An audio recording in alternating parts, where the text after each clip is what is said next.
What's up, Elite Army? This is your kinda well, kinda toxic host, Sarah Rittendale, bringing you another episode of Well-ish. Elite do not compare themselves to other people. I know we're past that. I know I'm past that. I'm not. But, we're working hard to not compare ourselves to others. And when you think of how we're doing that, we're so privy to it nowadays. You think of seeing people in public and recognizing things about them that you wish that you had almost takes on a jealous persona. You're envious of what they have, their hair, their clothes, their body, their social status, their relationship status, the amount of friends they have, the things that they're doing, the places they're going. You can so easily get so wrapped up into wishing that your life looked like somebody else's. Then bring in the aspect of social media and not just having the people in your community to compare yourself to, but having literally the entire world and seeing what all people all over are doing that make it look like they're living a life better than yours. It's so easy to feel that you can overcome that, especially because we have been so programmed to be aware of it and to try our best to work towards not comparing ourselves to other people. But what you might not notice is how you are subconsciously still comparing yourself to others. It might not be so apparent. It might not be so surface level. It isn't going to flash bright like some of those other examples that I just gave do. It's going to be a little bit more subliminal. It's going to be a little bit more ingrained into the way that we think, into the way we're programmed. And I'm here to shine light on those areas so that they can skitter away like a fucking flock of cockroaches. Because one thing that truly, really, honestly, absolutely makes you elite is that you no longer live your life for other people, is that you are living your life for you, no matter what that looks like. Because at the end of the day, that's the only thing that's going to make us truly feel good and truly feel like we're living up to the best versions of ourselves. You're not alone in this. I absolutely had an issue with this for a really long time. And like I said, I thought I overcame it. I thought because I was so aware of the ways that I was doing it in my everyday life that it was, once I was aware of it, I was able to kind of suss it out and put a stop to it quicker than I used to be able to. And I was like, okay, cool, I'm done. I'm done with this shit. I'm not doing it anymore because I wasn't consciously doing it. I wasn't even aware of all of the things that I was doing to live my life based on a perception that I was creating in my head based on the perceptions of other people, how they would perceive me, how I would look in front of them, how I would look compared to them. Not only just the judgment of others and trying to not be judged, but to make sure that I was living what I thought was the best version of myself, but it wasn't the best version of myself. For me, it was the best version of myself because I was better than other people. And that is like a really strong thing to come to terms with because you know that you're a good person. You know you're not trying to be better than anybody else or think that you're better than anybody else. But it's kind of this internal thing that if that resonates with you, you know it resonates with you. You don't have to tell anybody. It'll be our secret. Don't worry about it. I'm outing myself. That doesn't mean you have to out yourself. But it's a real thing that you might not really realize that you are so deeply impacted by. It's this weird sense of accomplishment that if you level up, if you're doing something better than other people around you, then that is what equals success. Because what other baseline do you have to determine it off of? If everybody's doing the same thing, if you're doing the same thing as everybody else, what is special about that? The cold hard truth is that if you are still living like this, you are allowing other people to get in the way of you becoming the best version of yourself. The reason is you're not living for yourself. You're living, and you think that you are. This is like, it's crazy because it's like once you step out of people pleasing. And once you step out of trying to live for what would make other people happy, you think you're home free. You think you're out of that. But you realize the ways that, again, it is still so integrated into your decision making and your perception of yourself. And instead of living a life that you can just feel good about and feel like you're living to do what you want to do and that you can change your mind and you can make other decisions and you can do what makes you feel good and not worry about what other people think of that thing or other people's perception of that thing. So in turn, as a result, you're just living in a way that satisfies you and that's it. You're living to make sure that your image is upheld, that your reputation is upheld, that you are living in a way that other people will perceive that success, because it's almost like that is what will determine success. It's not good enough for you to just feel the success. It has to be recognized by other people. And that's not your fault. That's how we've been programmed since we were kids. I mean, there's the participation trophies and, the good jobs that you get your whole life growing up from teachers and parents and peers, if you're lucky, I should say. And one day that all goes away. You become an adult and nothing prepares you for that. You get shoved into the real world and there's nobody to say good job to you. But we're still programmed to think that we haven't succeeded until somebody acknowledges our success. You don't need that anymore. You are good enough to acknowledge your own success. You are valuable enough to take your own win and appreciate it and celebrate it and see it. Just as you are good enough, that is good enough. That alone is good enough. As long as you feel good and you feel satisfied, it doesn't mean that you have to be satisfied for the rest of your life. You're allowed to change your mind and grow and improve, but you have to be able to appreciate what you have going for you as well and making sure that you're living a life that satisfies you as you go along. My therapist told me this really weird thing about how everybody wants to be above average and nobody wants to be average. And just that saying alone, I'm like, yeah, absolutely. I don't want to be fucking average. Like that sounds like an insult. And it is now an insult to be average, to just be coasting along, living a peaceful life, living just averagely, because we have these examples in our face constantly of all of the ways we could be living above average.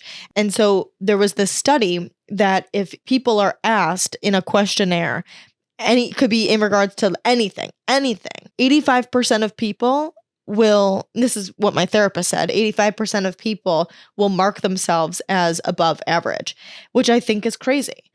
So I looked into the study a little bit further, and there is this phenomenon called the above average effect or the illusory superiority. And to put it simply, it's exactly what my therapist said it is. The words that it actually uses is that it says in various studies, a substantial number of participants tend to perceive themselves as above average in various traits or abilities. Which honestly is bizarre to me because you think that people would be more mean to themselves, like I would think on average, more people than not think more negative about themselves than positive. But when we sit down to fill out a questionnaire and it asks us a question and it says, how do you do at this? I mean, I could totally picture myself doing that. I can totally picture myself being like, oh yeah, I'm above average at that. And it's a thing that a majority of people answer that way because we think that it's wrong to be average. We think that it's inadequate to be average when really that's just the middle ground, the middle line. It's not bad to be average, but we have now as a society perceived that as like damning. So in an effort to always be above average, we're constantly putting ourselves in that place that we're comparing ourselves to others because we're trying to make sure that we are above average. We're trying to make sure that we are better than others. And it's not in a sense of I'm going to be better than you because I have to prove that I'm better than you because whatever ego issue you have, it definitely is your ego, but it's not an ego thing. It's not an ego over somebody else. It's your ego in yourself that you feel like you're not adequate or you're not good enough until you do it better than somebody else. That proves your worth. And in the reverse, if we see or perceive that we are not doing as well as others, we think that we're inadequate and we think that there's something wrong with us. We think that because we don't live up to the standard that we would consider being better than other people, or at least the same as other people, then we must be doing something wrong. There must be something wrong with the way that we are. Life is too short to play these games of making sure that we're portraying ourselves in the right way, to make sure that we're acting in a way that shows other people that we're strong and confident and great and have it all together and successful, and just doing all of this extra work to make sure that the world knows who we are and sees us for how we want the world to see us. When really, if you are just living for yourself, the world will see that and the world will perceive that from you. And you won't be in this ever chasing game of trying to prove yourself in the world. I want to talk to you guys about 4 signs that you are subconsciously comparing yourself to others, and how you can use that energy to level up your life instead. The first sign that you are subconsciously comparing yourself to others is that you are always wanting more. What you have now is not enough. You want a better house. You want a better wardrobe. You want a better car. You want a better relationship. You want more friends. You want life to look more aesthetic. You want more money. You want the fucking stuff that you don't need. The cutest robe and the cuffs for washing your face and the jade roller and the cute slippers with the smiley face on them and the vase with the fake branches sticking out of it and the plants and the candles and whatever. You want your life to look like an aesthetic picture that you saw on Pinterest. You want your life to look like the reality TV show that you were just watching. You want your life to look like your favorite character in a book. You want your life to look more, to look different than what it looks like now. What your life looks like now is garbage, mundane, and not what you want. It's not good enough. It isn't pretty and great and wonderful like all of these other people's lives are. You spend 5 minutes on the internet and suddenly you're spending the next hour and a half scouring Amazon and TikTok shop to buy all of the things that you saw on the internet in just that short amount of time, even though you don't have the money to buy it, but you're still gonna buy all this miscellaneous shit. And then when you buy the miscellaneous shit, you get it into your house and you realize that it really didn't change your life that much. That like, sure, now I have this thing sitting in my house, but it actually didn't make that much of a grandiose impact as I thought that it was going to make. But I'm not going to let that stop me from continuing to online shop. I'm going to keep fucking trying until it's all in my house, because eventually if I buy it all, then it will change my life, right? Then it will look different, right? How long have you been following that mentality? Because me personally, I've been following that mentality for fucking years. And it wasn't until I made this realization that I realized that it didn't fucking matter how much shit I bought. Doesn't change. It's never going to be enough. You're always going to want more. The trends are always going to change and it's always going to be different. And what you have now is never going to be good enough. It's crazy. It's crazy how that works. And it's fucked up that this is what we're seeing constantly. And we're using this as means of knowing whether or not we're good enough. The number one way that I have figured out to try to combat this, and let me say this is an ongoing problem for me. Your girl is not well off and is always trying to spend money that she doesn't have and is incredibly materialistic. Like I love to buy stuff. I love things. Things make me happy. I think that it adds to my life and it just, I don't know. I'm getting better about not being so into things. I bought this plant today for $50. Should I have $50 to spend on a plant? No, but guess what? I have a new friend. And you know what else? I wanted it for a really long time. So this one purchase, it's fine. But my point is it's just kind of like this plant doesn't mean that I have the most wonderful life now. It doesn't mean that my house looks like an Instagram video. This plant doesn't change who I am or mean that I'm a health girly or mean that I'm a plant girly or mean that anything. I have to decide that I am those things. But the number one thing that I have figured out that really helps me to actually feel like I am in alignment with my best self and like I am in alignment with the things that would make me feel aesthetic or health oriented or like I have the things that I need, that my real life is in alignment with my dream life, is leveling up in small areas, thinking of things not so grandiose, thinking of things not so much like what could I do to make $1 million or what could I do to purge and redo my whole wardrobe? Or what could I do to buy a Jeep? Or what could I do to buy a bigger home? And again, maybe I need to get a new job and I need to whatever problem solving you're doing in your head and you're making it such a big thing. Try to level up in small areas. First, and this might not seem so small, but like I used to always just be cheap with my apartment. I used to try to find the cheapest rent. And I would end up in these places that weren't very nice. And then I would be like, well, this isn't very nice. And I kind of am upset about that, especially because it's really my quality of life that's in question here. And try to make it as homey as possible, but then always feel like I was coming up short. Setting the intention to buy one piece of clothing to improve my wardrobe every paycheck. Sitting down and figuring out a plan to buy a better car.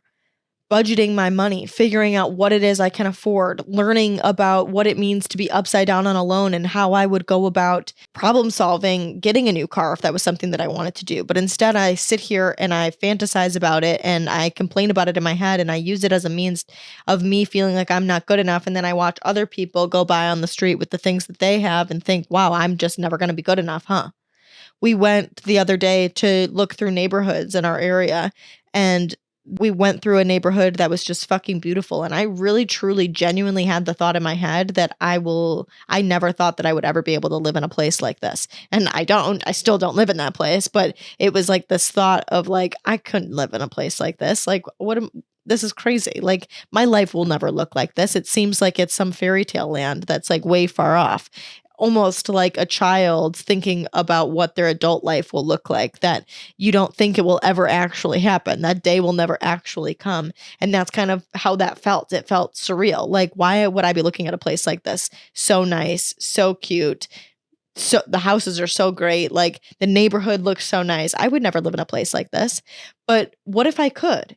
What if I worked my way up to living in a place like that? What would that look like for me? Actually sitting down and trying to plan something to level up your life. Now, I bet you're asking, okay, great, that's all fun and dandy, Sarah, but you're still telling me things that are longevity, that are far off. Level up your life in small ways at home. What could you do that would make your life better? Maybe you are constantly beating yourself up about the amount that you go out to eat.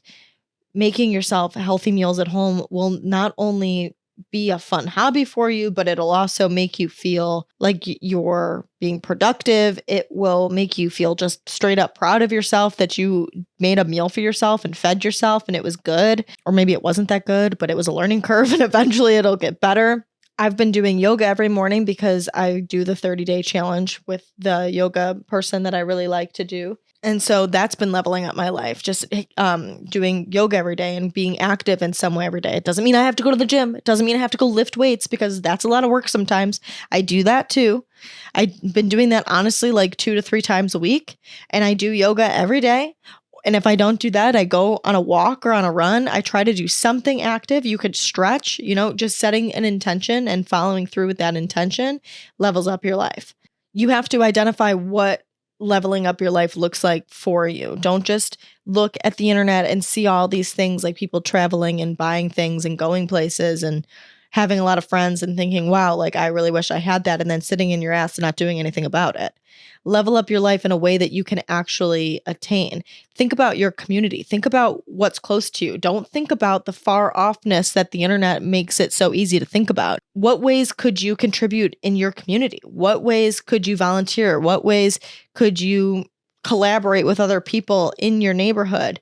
Is there a neighborhood garden? Is there a committee that you could partake in? Is there a food bank that you could volunteer at? Is there something somewhere, club, nonprofit organization that you could run or help run or contribute to?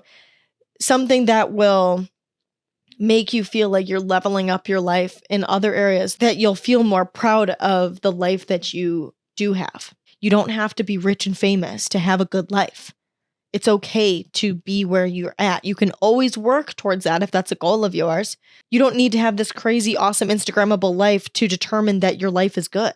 The second thing going on in your head that says that you're subconsciously comparing yourself to others is that if you follow the same life path that has been ingrained in us since the beginning of fucking time, that you're going to meet somebody and maybe get married and then have a baby with them and then raise a family with them and then die.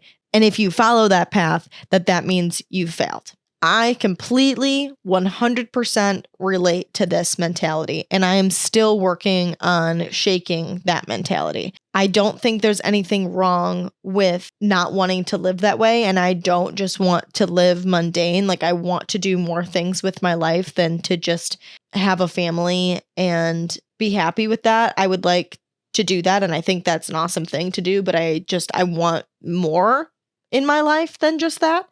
And that alone is good enough. Just because you're doing the same thing that other people are doing doesn't mean that it's mundane or settling or a failure. We all do things in our own ways.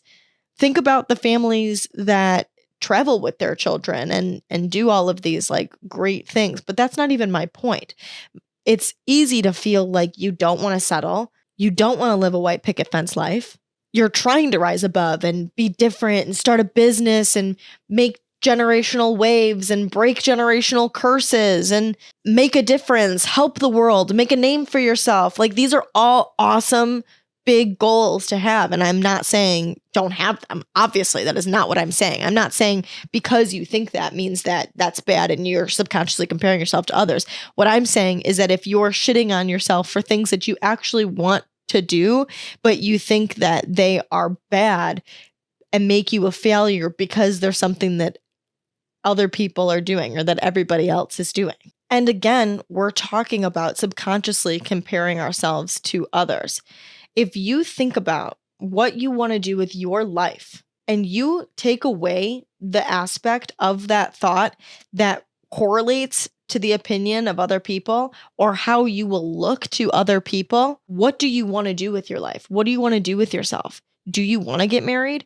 Do you want to have kids? Do you want to buy a house? Do you want to have the dog and the cat and the job, the corporate job, and make money and do whatever?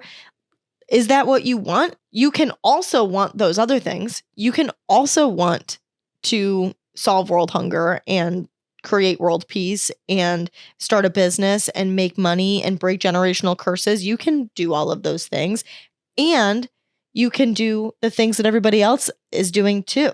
It doesn't make you a failure as long as it's what you truly want to do. If that's not what you want to do, that's different. That's cool. Don't do it. But if you're only not doing it because you're afraid that it's going to make you average or it's going to make you mundane or it's going to mean that you failed because you're lumping in with a societal norm that what everybody else is doing, what you think is right, don't forget about biology. Don't forget that like it's been like this for a really long time for a reason, and it's only recently that we are exposed to everybody's opinions and the success levels that everybody has because of the internet. And that's a good thing because we now know what else is out there and what potential we could reach. But don't think that other things that you do actually want to do make you lame either. The third thing that shows that you are subconsciously comparing yourself to other people is no matter how hard you work to become the best version of yourself, you always fall short. You feel like there's more you could be doing, more life you could be living, stuff you are missing out on.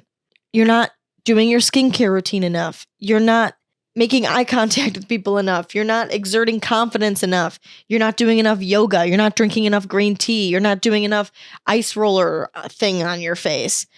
You don't have a good enough wardrobe, back into that kind of stuff. You're not setting boundaries good enough. You're still people pleasing. Even if it's just 1% of the time, you're still doing it. And I'm still pissed at myself for it. You still have the same shitty job that you can't believe that you still have. There's always stuff that you're beating yourself up for. It's likely that the thing that's triggering this for you the most is the access that we have to seeing all of these people's lives and how they're choosing to live them. And I think one of the biggest things that helped me was realizing that everybody is at a different stage in their life. And it's so easy to compare the clip that we see on the internet or the picture that we see on the internet to what we're doing right now and assume that we're at the same stage because we're on the same day of life together. It's January, whatever, of 2024. And because we're all in this day together, you think that you're at the same place in life, but you're not. You have a completely different life than that person, and they've taken steps to get to that point, and you can take steps to get to that point, but I can tell you right now they're not going to be the same steps because you've taken other steps to get to where you are now. So maybe it's going to take you longer, it's going to be quicker for you to get to that point, and when you get to that point, it's not going to look how you pictured it in your head. It's going to look completely different. It's not going to look exactly how that person has it. It's going to look completely different. Maybe not completely different, but it's going to look different. We always expect that things will show up in the exact way that we pictured them in our mind. And that's just never, ever how it works out. And that's okay.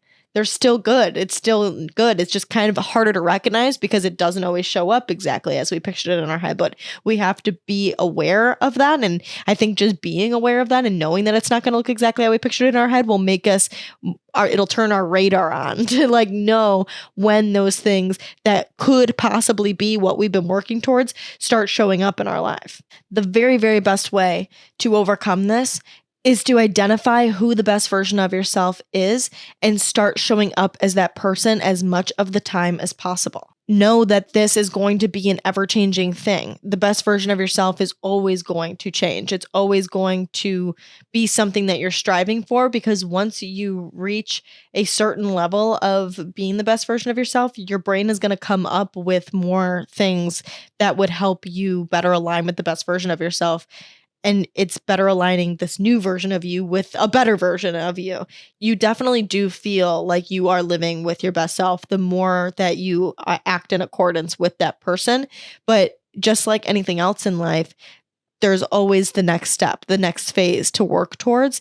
That doesn't go away. Appreciating the ways that you already are the best version of yourself, the more that you see it, the easier it will be to appreciate it, but there will be new things. This for me is something that I do regularly, and it's something that I have to remind myself constantly in my head when I'm living my life. I walk into a place and I start to feel nervous, and I think, what would it be like to walk into this place confident? How would I act? What would that look like? How would that feel? Just having that awareness and remembering to talk to myself about that and remind myself of that is enough to trigger me to want to show up as the best version of myself. I might not always do it. I might get into the place and I might still be completely ridden with social anxiety. And that time I wasn't acting in alignment with my best self, or was I? Because I asked myself and was aware of it. So that's one pointer. But my point is that you're not always going to be the best version of yourself. I think that's a really big misconception, is that you're going to be this like high, almighty, high vibrational creature that just floats around life being the best version of yourself, not impacted by anything else. You will absolutely be impacted by things. Things will upset you. Things will make you anxious. Things will make you angry. Things will make you sad. Those emotions are going to happen. You're going to feel embarrassed and shameful and whatever. It's what you feel most of the time. And if you can minimize the amount of time that you feel those emotions, because you're not going to put yourself in situations that make you feel those things.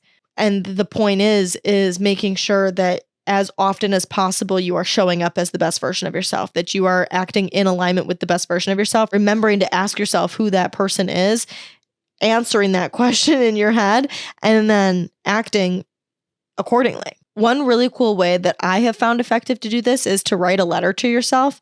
It's like writing a letter to your past self. It's really your present self right now, from the perspective of your future self.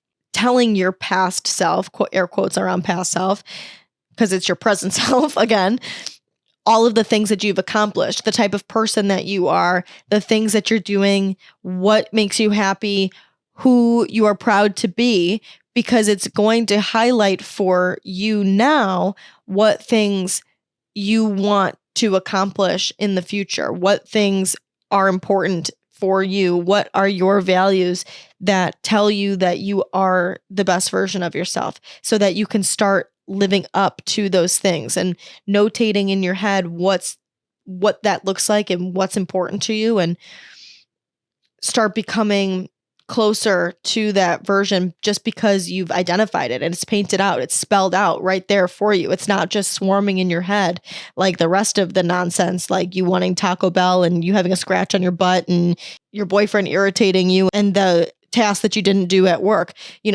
Get it out of that shitstorm and pull it out into reality and write that shit down. And it's a nice way to do it instead of sitting down and writing out your goals or making a vision board. Like that kind of stuff can be so daunting. Just write a letter to past self from future self and tell yourself all of the things that you've already accomplished that, you haven't actually accomplished yet, but that you would like to accomplish.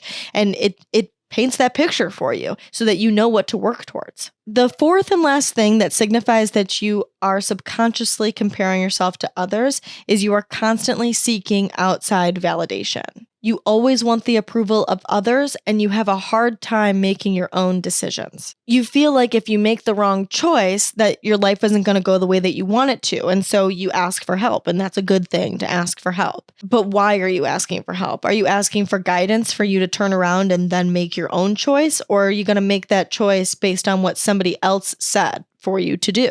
Because if you're going to make that choice, you're not subconsciously comparing yourself to others. But why are you asking other people? Is it for a sense of confirmation that you're doing it the right way? Is it because if somebody else says that it's right, that means it's right? And at the end of the day, is that not just a comparison? Because if somebody else says it's right, then that means it's good enough. And that means that I'm accepted by other people in my community. If you're seeking validation from other people, you're not going to win.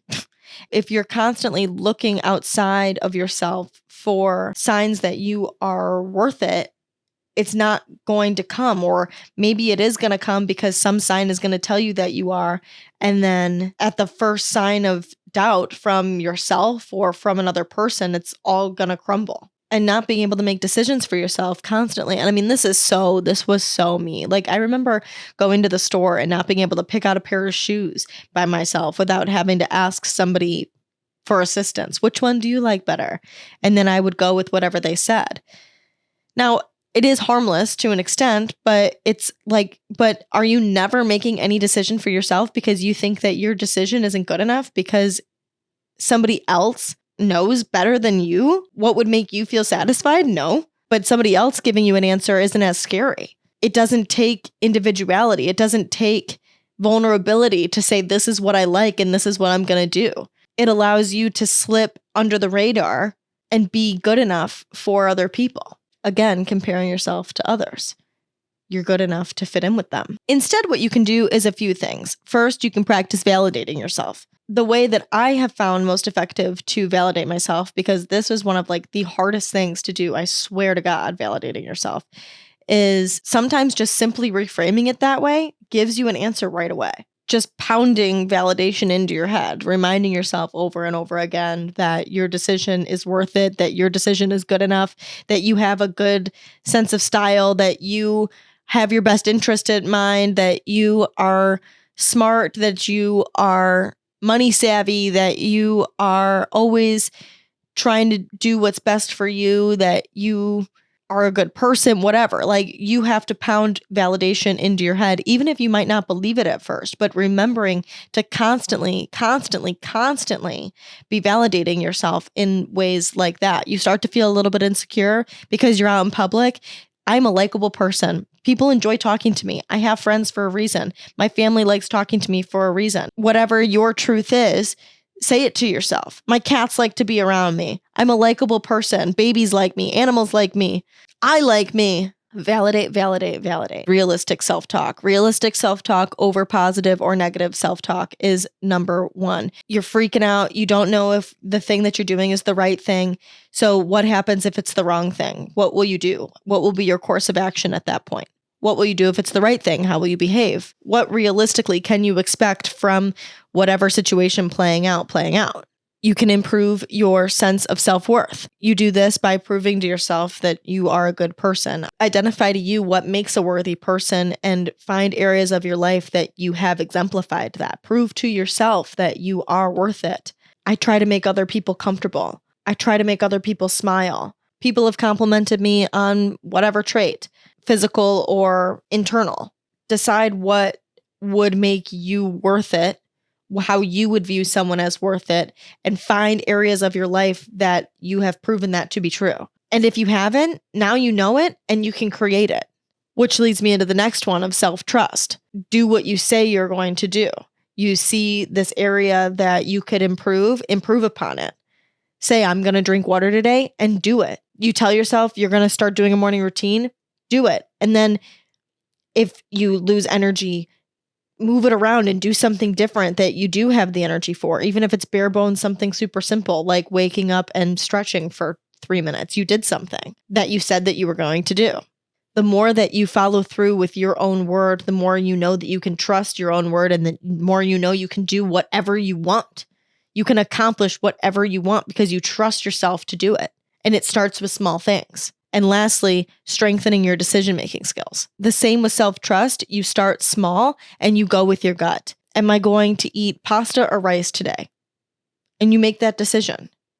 And then next time your boyfriend asks you where you want to eat, you'll actually think about, where do I want to eat? A lot of the time I use that question as a means of me practicing my decision-making skills. My boyfriend will be like, oh, what do you want to eat tonight? And I think in my head, if I was alone and I had to make this decision by myself and I wasn't thinking about him or anything else, where would I go? Now, a lot of the time, the answer is still, I have no fucking idea what I want. But pretty quick, I can come up with an answer. And that's my answer. And then if he doesn't like that answer, ladies, tip to you, now it's your turn to make the decision. Don't keep asking me to come up with something if you reject my idea. Fuck that. Anyways, looking at life as a means of practice and finding things that you can practice with, so that when you're presented with a bigger decision or a bigger opportunity that you need to feel self-worth, or a bigger opportunity that you need to trust yourself, like leaving a relationship, or a bigger opportunity to validate yourself because somebody is being a fucking dick to you, that you'll be able to do that because you've practiced every single day of your life as often as you can. So that way you're living in a way that you feel satisfied with, and it's not up to outside people to make you feel like you are good enough. February is around the corner, which is crazy because I feel like it was just New Year's Eve 5 seconds ago.